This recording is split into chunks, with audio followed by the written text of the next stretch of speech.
Doktore, Reci, ozbiljno. ufatilo me u leđima. Vidim.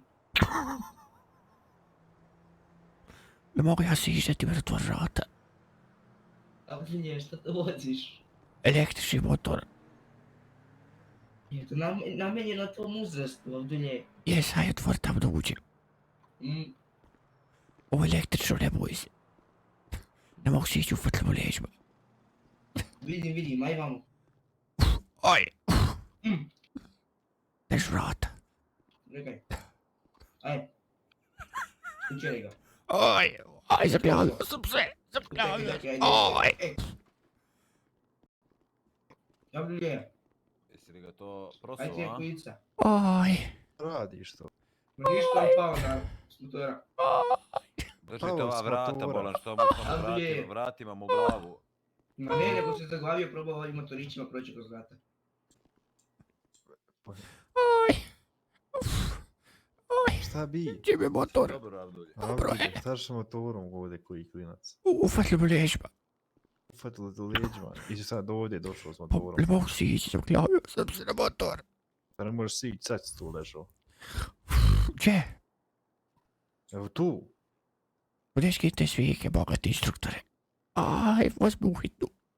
Ohitnoj si. Hitno si. Aj, возьми u sobu. Pa to možeš sam vidjeti. Jel ovo kita, bog te, šta je ovo? Stani, izrazit ćeš me ovim. Aj! Otvaraj! Ajde, vam, ajde. Aj! Ajde, prođi, ajde. Ne mogu. To! Aj, opet će mi žnješ vrat. Aj, zakljavio sam se. Otvorite mu ta vrata, ljudi, ubiste mu glavu.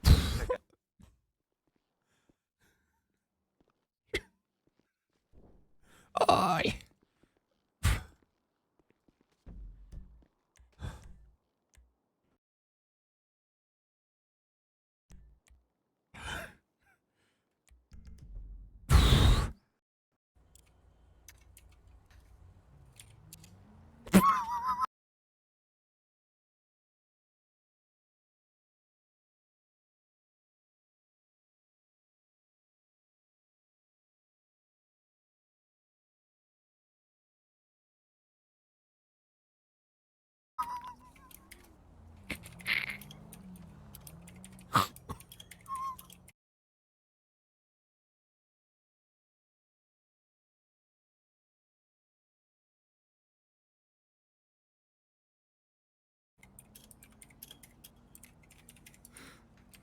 Aj u policiju,